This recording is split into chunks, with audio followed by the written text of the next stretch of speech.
Hello friends. So data structures and algorithm की series में यह है ट्यूटोरियल नंबर 5। इसमें हम कुछ रूल्स डिफाइन करेंगे कि अगर आपको कोई रनिंग टाइम निकालना है, अगर आपको कोई एल्गोरिदम दी हुई है और आपको उसकी टाइम कॉम्प्लेक्सिटी निकालना है तो उसके लिए कुछ सेट ऑफ रूल्स की ज़रूरत होती है, वो इसमें हम डिफ़ाइन करेंगे। तो यहाँ पे मैं आपको 5 या 6 तरह के कुछ रूल्स बताऊंगा जो कि आपको बहुत हेल्पफुल होंगे किसी भी एल्गोरिदम का रनिंग टाइम निकालने के लिए। तो पहला जो रूल मैं बताने जा रहा हूँ ये है लूप के लिए। अगर आपके कोई फंक्शन में या कोई प्रोग्राम में लूप अगर आता है तो आप उसका टाइम कॉम्प्लेक्सिटी कैसे निकालेंगे। तो जैसे कि मान लीजिए कि आपको कोई फंक्शन है जिसमें कि एक फॉर लूप बना हुआ है जो कि मान लीजिए i इक्वल्स टू 1 से लेके i less than equals to n तक के लिए चल रहा है। ओके, और ये उसकी बॉडी हो गई। और यहाँ पर मान लीजिए कोई भी a assigns a plus b कोई एक स्टेटमेंट है जो कि कांस्टेंट टाइम ले रहा है। तो इस केस में जो इसकी टाइम कॉम्प्लेक्सिटी होगी वो क्या होगी, n टाइम्स, क्योंकि चल रहा है ये एक स्टेटमेंट है तो फॉर लूप जितनी बार चल रहा है और इनटू जितना टाइम उसके अंदर वाले स्टेटमेंट्स ले रहे हैं वो उन दोनों को मल्टीप्लाई करके जो रिजल्ट आएगा वो आपका इस एल्गोरिदम का टाइम होगा।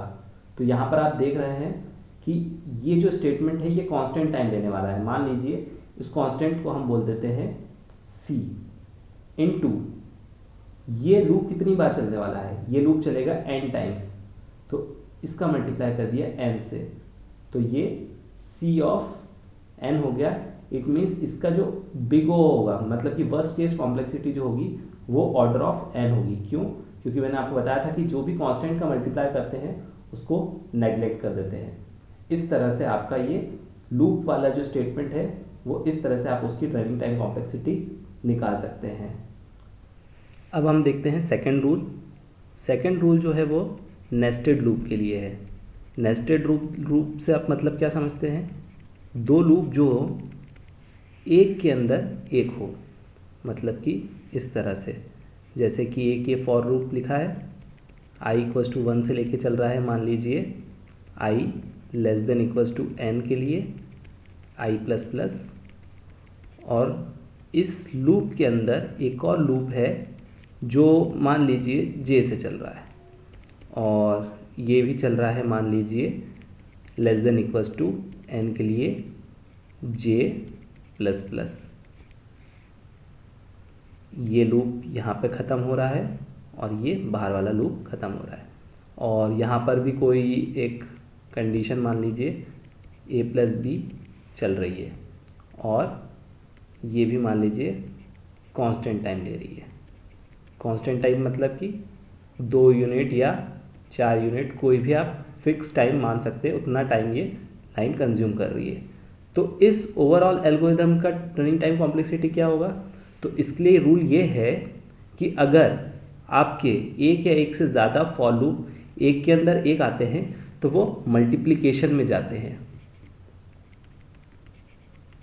मल्टीप्लिकेशन में जाते हैं इट मीन्स कि आप बाहर वाले फॉर लूप का टाइम देख लीजिए कितना बार चलने वाला है, n टाइम्स चलने वाला है, और उसके अंदर वाले फॉर लूप कितनी बार चलने वाला है, वो भी n टाइम्स चलने वाला है, और उसके अंदर जो है कांस्टेंट टाइम चलने वाला है।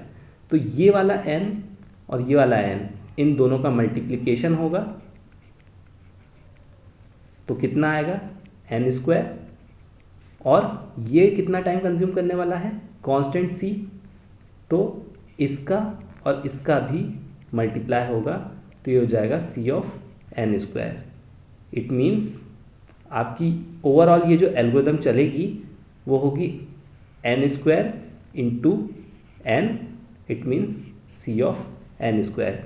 तो इस एल्गोरिदम का जो रनिंग टाइम होगा वो हम डिनोट करेंगे big O of n square से। क्यों? क्योंकि हमने बताया था कि अगर कोई भी एल्गोरिदम का अगर आपका रनिंग टाइम कॉम्प्लेक्सिटी क्वाड्रेटिक होती है तो उसमें जो कांस्टेंट टर्म जो होता है उसका मल्टीप्लिकेशन हम नेग्लिजिबल मान के चलते हैं। तो इस तरह से इस वाली एल्गोरिदम का जो टाइम कॉम्प्लेक्सिटी होगी वो होगी big O of n square. हमारा जो थर्ड रूल है वो है कंसेक्यूटिव स्टेटमेंट्स के लिए। कंसेक्यूटिव स्टेटमेंट्स मीन्स एक स्टेटमेंट के बाद अगर कोई दूसरा स्टेटमेंट अगर आता है, इस टाइप के स्टेटमेंट्स को हम बोलते हैं कंसेक्यूटिव स्टेटमेंट्स। और इस टाइप की अगर कोई एल्गोरिथम होती है तो उसमें जो ऑपरेशन परफॉर्म होता है वो होता है एडिशन। जैसे कि अगर नेस्टेड फॉर लूप था तो उसमें मल्टीप्लिकेशन होता था, इसमें जब ऑपरेशन परफॉर्म होता है तो वो एडिशन का होता है। तो मान लीजिए कोई एक आप एग्जांपल लेके चलते हैं, जैसे कि आपका पहला स्टेटमेंट जो चलने वाला है, ये फर्स्ट स्टेटमेंट मान लीजिए चलने वाला है, वो है आपका a assigns a plus b. उसके बाद आपका सेकंड स्टेटमेंट जो है वो कुछ फॉर लूप मान लीजिए लगा हुआ है, तो फॉर लूप वही आपका i इक्वल्स टू 1 से लेके चल रहा है i less than equals to n तक i प्लस प्लस, ये आपका मान लीजिए यहाँ से लेके यहाँ तक चल रहा है। और इसके अंदर कोई एक स्टेटमेंट मान लीजिए लिखा हुआ है x assigns x plus y, कोई भी एक स्टेटमेंट हो।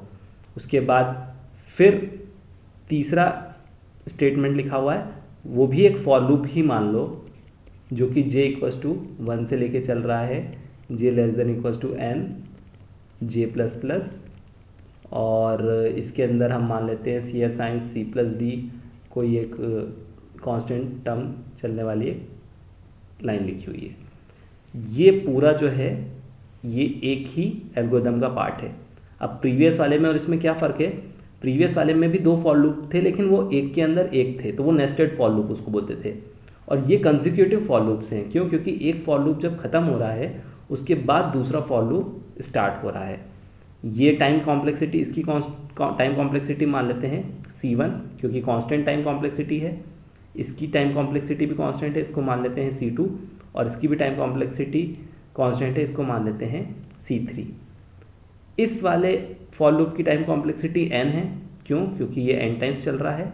और इस वाले टाइम कॉम्प्लेक्सिटी क्या है, इसकी भी n है, क्योंकि ये भी n टाइम्स चल रहा है। तो अब इस पूरे ओवरऑल एल्गोरिथम की टाइम कॉम्प्लेक्सिटी क्या होगी? आपको मैंने बताया कि अगर कंसेक्यूटिव स्टेटमेंट्स होते हैं तो उनको एडिशन होता है। तो ये वाला स्टेटमेंट और ये वाला स्टेटमेंट, ये दोनों कंसेक्यूटिव हैं, और ये 3 स्टेटमेंट जो हैं आपस में कंसेक्यूटिव हैं, लेकिन ये एक के अंदर एक है, तो इन दोनों का होगा मल्टीप्लिकेशन। तो इसका और इसका मल्टीप्लिकेशन होगा, तो इस वाले टाइम कॉम्प्लेक्सिटी कितनी हो जाएगी? C3 into n। यहाँ पर भी क्योंकि ये एक के अंदर एक है, नेस्टेड है, इसलिए इसकी टाइम कॉम्प्लेक्सिटी कितनी होगी? C2 into n। और ये तो बाहर ही है C1। तो ओवरऑल इस पूरे की टाइम कॉम्प्लेक्सिटी क्या होगी? इस पूरे की टाइम कॉम्प्लेक्सिटी हो जाएगी C1 पहले वाली लाइन की कॉम्प्लेक्सिटी प्लस इस वाले सेकेंड वाले कंसेक्यूटिव स्टेटमेंट की time complexity C2 into n। Plus क्यों कर रहे हैं? क्योंकि एडिशन होगा अगर कंसेक्यूटिव होते हैं तो। और लास्ट में फिर से प्लस होगा इस वाले कंसेक्यूटिव स्टेटमेंट का C3 इंटू n। तो ओवरऑल इसकी जो टाइम कॉम्प्लेक्सिटी वो होगी लगभग कैसी होगी? C1 प्लस, इसमें n कॉमन निकाल लेता हूँ मैं, तो C2 plus C3 into n। इस C2 प्लस C3 को भी एक नया कांस्टेंट टर्म मान लेते हैं, तो मान लीजिए C1 plus C2 dash into n। और इस पूरे की टाइम कॉम्प्लेक्सिटी कितनी हो जाएगी? बिग O ऑफ n से, क्योंकि ये जो एडिशन कांस्टेंट है इसको मैं नेग्लिजिबल मान लूँगा, और जो मल्टीप्लिकेशन है ये भी ऑलमोस्ट नेग्लिजिबल हो जाएगा। तो इस ओवरऑल एल्गोरिथम की कॉम्प्लेक्सिटी कितनी हो जाएगी? Big O of n। तो आपको समझ में आया कि पहले वाले को ऐड किया दूसरे वाले कंसेक्यूटिव स्टेटमेंट से, तीसरे वाले कंसेक्यूटिव स्टेटमेंट से, और उन सब का जब हमने देखा तो बिग O ऑफ n आ गया। तो इस तरह से टाइम कॉम्प्लेक्सिटी निकालते हैं अगर कंसेक्यूटिव स्टेटमेंट्स होते हैं एडिशन का यूज़ करके। इसके बाद जो फोर्थ टाइप आता है वो होता है इफ़ एल्स स्टेटमेंट के लिए। इफ़ एल्स स्टेटमेंट आप समझते हैं कि अगर इफ़ कंडीशन ट्रू होती है तो इफ़ पार्ट में जाता है, नहीं तो एल्स पार्ट में आता है। तो इसमें बहुत सिंपल है, इसमें उस वाले की टाइम कॉम्प्लेक्सिटी को लेते हैं जिसकी की टाइम कॉम्प्लेक्सिटी सबसे ज़्यादा है। तो मान लीजिए ये इफ़ ब्लॉक लिखा है, यहाँ पर कोई एक कंडीशन लिखी हुई है और इसके बाद एक एल्स पार्ट लिखा है, और इसके अंदर भी कोई एल्गोरिदम लिखी हुई है। अब यहाँ पे जो लाइन लिखी हुई है और यहाँ पे जो लाइंस लिखी हुई है, तो ये एज्यूम करिए कि यहाँ पर भी एक फॉर लूप लिखा होगा, तो यहाँ पे इसकी टाइम कॉम्प्लेक्सिटी होगी बिग O ऑफ n, और मान लीजिए यहाँ पे 2 नेस्टेड फॉर लूप्स लिखे हैं, तो इधर वाले की टाइम कॉम्प्लेक्सिटी अगर होती है big O of n square, तो इस पूरे ओवरऑल की टाइम कॉम्प्लेक्सिटी कितनी होगी, big O of n plus big O of n square. तो दोनों का जो वर्स्ट केस होता है वो लिया जाता है हमेशा, हमेशा इसमें कौन सा वाला लिया जाता है, वर्स्ट केस। तो इफ़ और एल्स में से जो भी एल्गोरिदम ज़्यादा टाइम कंज्यूम करेगी हम उसको पिक कर लेंगे। तो इस ओवरऑल एल्गोरिदम की जो वर्स्ट केस टाइम कॉम्प्लेक्सिटी होगी वो कितनी हो जाएगी, big O of n square. तो इस तरह से इफ़ एल्स स्टेटमेंट में से उस वाले टाइम कॉम्प्लेक्सिटी को लिया जाता है जिसकी की टाइम कॉम्प्लेक्सिटी सबसे ज़्यादा होने वाली है। और इसमें लास्ट जो 5th नंबर का आता है वो कहलाता है logarithmic complexity. Logarithmic complexity means, अब आप कैसे आइडेंटिफाई करेंगे कि आपका जो ऑपरेशन है, आपकी जो एल्गो है वो लॉग टाइम में जाने वाली है। तो इसको मैं बताने के लिए सबसे एक सिंपल तरीका बताऊंगा, बाइनरी सर्च अप्रोच। बाइनरी मतलब 2 में डिवाइड करते जा रहे हैं। तो अगर आपकी एल्गोरिदम डिवाइड बाय 2 होती जा रही है हर एक आइट्रेशन में, तो इसका मतलब ये है कि वो लॉग में कन्वर्ट होने वाली है। जैसे कि एक एग्जांपल से समझते हैं कि मान लीजिए कि यहाँ पर मैं एक फॉर लूप लेता हूँ जो कि i = 1 से लेके i <= n है, और यहाँ पे मैं i++ नहीं कर रहा हूँ, उसकी जगह खाली छोड़ दे रहा हूँ। और यहाँ पर मान लीजिए कुछ स्टेटमेंट्स चलने वाले हैं और i की वैल्यू जो असाइन हो रही है वो i++ ना होके i मल्टीप्लिकेशन बाय 2 होती जा रही है। इसका मतलब क्या है कि पहले i की वैल्यू 1 रही होगी, फिर नेक्स्ट आइट्रेशन में जब आएगा तो i की वैल्यू 2 हो जाएगी, उसके नेक्स्ट आइट्रेशन में i की वैल्यू 4 हो जाएगी, 8 हो जाएगी। इस तरह से पहले i की वैल्यू 1 थी, फिर 2 होगी, फिर 4 होगी, फिर 8 होगी, फिर 16 होगी, इस तरह से जाती जाएगी। तो इसका मतलब आप क्या समझ रहे हैं, इसका मतलब ये है कि ये n टाइम्स नहीं चलने वाला ये फॉर लूप। आप बाहर आप देख लेंगे कि आप सोचेंगे कि ये तो n टाइम्स चलने वाला है, लेकिन नहीं, ये n टाइम नहीं चल रहा है। क्यों? क्योंकि इसकी i की वैल्यू जो है वो हमेशा 2 टाइम्स इंक्रीज करती जा रही है, ट्वाइस होती जा रही है। तो ये फॉर लूप n टाइम्स नहीं चलने वाला, बल्कि log n टाइम्स चलने वाला है। आप इसको मैथमेटिकली प्रूफ कर सकते हैं, बहुत ही सिंपल है इसका प्रूफ।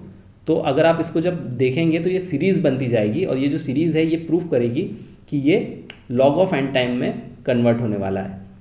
तो इसका टाइम कॉम्प्लेक्सिटी जो होगी वो होगी big O of log n। तो कभी भी आप कोई इस तरह का लूप देखें या इस तरह की अप्रोच देखें जिसमें कि जो टाइम कॉम्प्लेक्सिटी है वो बाहर से तो देख के लग रहा है कि n टाइम्स है, लेकिन उसका जो स्किप हो रहा है, ये i जो है वो स्किप करता जा रहा है कितने टाइम्स, हमेशा ट्वाइस, आधा आधा होता जा रहा है। तो इस तरह से आप ये बोलेंगे आधा कैसे हो रहा है, तो × 2 कर रहे हैं, × 2 कर रहे हैं, लेकिन ये n की तरफ रीच कर रहा है। अगर ये n से स्टार्ट करता मैं i की वैल्यू और फिर 1 तक ले आता और फिर डिवाइड बाय 2 करता, तब भी ये log n होता। तो इस तरीके से ये समझ में आ रहा है कि हम जो लीनियर अप्रोच नहीं हो रहे, 1 के बाद 2, 2 के बाद 3 नहीं जा रहे, 3 के बाद बल्कि 4 जा रहे हैं, 4 के बाद 5, 6, 7, इन सबको स्किप करके डायरेक्ट 8 पे जा रहे हैं। तो हम कुछ पार्ट जो है वो स्किप करते जा रहे हैं, इसलिए इसका टाइम कॉम्प्लेक्सिटी n ना होके log n होगा। ओके, तो इस तरीके से टाइम कॉम्प्लेक्सिटी समझ सकते हैं। और एक बात और मैं आपको बता दूं कि टाइम कॉम्प्लेक्सिटी जो होती है वो किस तरह से मेजर करते हैं। जैसे कि 1 जो है, ऑर्डर ऑफ 1 जो है वो सबसे छोटी टाइम कॉम्प्लेक्सिटी होती है, उससे बड़ी होती है आपकी ऑर्डर ऑफ log n, उसके बाद आता है आपका ऑर्डर ऑफ n, उसके बाद आपका आता है order of n log n, उसके बाद जो आपका आता है ऑर्डर ऑफ n²। तो इस तरह से टाइम कॉम्प्लेक्सिटी अगर आपने निकाल ली है तो आप ये डिसाइड कर सकते हैं कि कौन सी वाली अप्रोच ज़्यादा अच्छी है।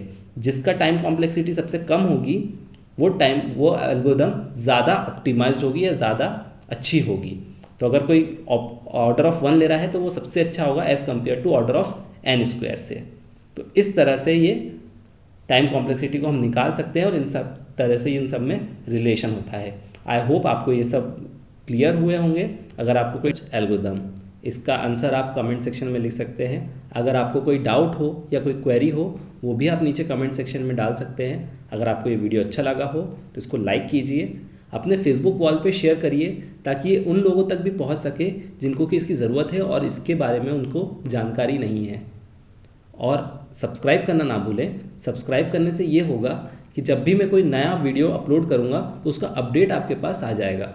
नीचे डिस्क्रिप्शन में मेरे फेसबुक पेज की लिंक दी हुई है, आप उस पर जाकर उस पेज को लाइक ज़रूर कर लीजिए। उससे भी आपको इस वीडियो के अपडेट्स आते रहेंगे। और दूसरा बेनिफिट ये होगा कि उसमें एक के बाद एक सारे यूट्यूब की लिंक्स दी हुई है, तो आप वहाँ पे से क्लिक करके डायरेक्ट आप किसी भी यूट्यूब वीडियो पर डायरेक्टली रिडायरेक्ट होकर आ सकते हैं। आपको सर्च नहीं करना पड़ेगा यूट्यूब पे।